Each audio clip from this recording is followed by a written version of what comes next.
This auction includes the Nikon D70s camera body, the camera strap, a USB cable that is used for hooking up your camera directly to the computer or directly to a photo printer. It also includes the camera battery charger and the cable that goes with it, and 3 1 gigabyte compact flash memory cards. Here's 2, the other one's in the camera. That'll give you about 1,000 photos on the highest quality settings in the camera. And lastly, it comes with the manual, which tells you a ton about the camera. So the Nikon D70s is certainly not the latest and greatest Nikon DSLR, but it provides you great bang for the buck. You can pretty much set the camera with many of the custom settings that it has, and for all anyone else knows, the pictures that come out of there could have been taken with a much newer and more expensive camera. So let's take a look at the camera a little bit more closely so you can see how pristine the camera looks, and also how I would set the camera to obtain those high quality photos. So here's the D70s up close. First, let's look at the top of the camera. This dial right here lets you control the mode of the camera. It has all the pro modes, M for manual, A for aperture priority, S for shutter priority, P for program mode. But if you aren't as experienced with DSLRs, or if you're handing your camera off to someone, it also has all these scene modes. For example, landscape or sports photography that you can set the camera to, and the camera will do some of your work for you and decide what the best settings are for your camera. In addition, it also has auto mode, which is the green mode, which is great, especially if you just want to set your camera and not worry about it all day long, or if you are handing your camera off to someone else to take a snapshot of you. So on the front, you see that the camera is, well, it's like new. It's beautiful. There is nary a scratch on it. And flipping it around to the back, you see all of the, I should mention again, body only. There's no lens on the camera right now, so that's why it looks a little bit funny. So again, flipping around to the back. You see all the buttons on here that you would expect to see on a DSLR. And let's take a look at some of the menus so that I can show you how I would set up this camera to make it perform like the more expensive cameras.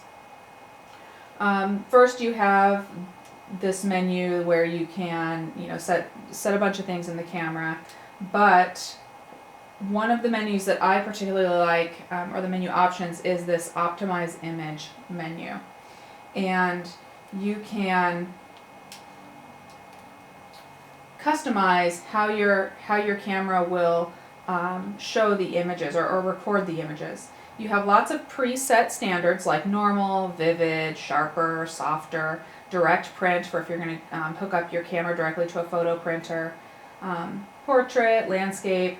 You also have custom. Now this is where I would go in and make my camera perform like the more expensive DSLRs. For example, I would, for sharpening, I would just leave it at normal. For tone compensation, I would leave it at normal unless I was in a high contrast situation where, maybe I would go to auto. But let's leave it on normal. For color mode, I usually just leave it on 1. For saturation, I like to boost this to enhanced. You have normal, moderate, and enhanced. I like to boost it to enhanced. For hue adjustment, I leave it at 0. And then I am done. So that's how I would set up the camera to obtain those real high quality, beautiful pictures. You also have some other menus. For example, the pencil menu is your custom settings menu. This is where you would go in and really get a good 90% of the pro features of the real high-end cameras.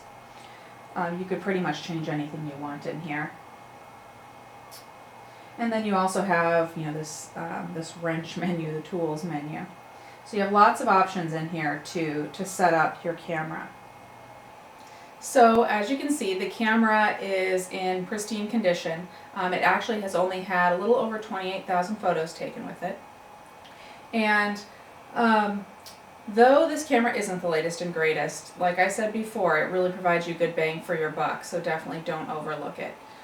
It actually was revolutionary when it first came out, and it kind of still is, because the flash will sync at a shutter speed of 1/500th, which means that you will be able to use the flash at higher shutter speeds, which even now a lot of cameras don't do. So like I said, don't overlook this camera. I actually, when I very first started professional photography, was using a D70, which came directly before this D70s. And I shot numerous weddings and portrait sessions with it, and I got great results. I certainly did never get any complaints about the quality of the photos, because like I showed you, you can pretty much do everything you need to do in this camera. Like I said before, keep in mind, this is body only. So if you are worried about lenses, don't know what to do, don't know how expensive it's going to be, let me know. Just shoot me over a note and I can let you know what lenses will be good for this camera and what price ranges. Many of the best lenses are actually inexpensive. So if you have any questions at all, please let me know.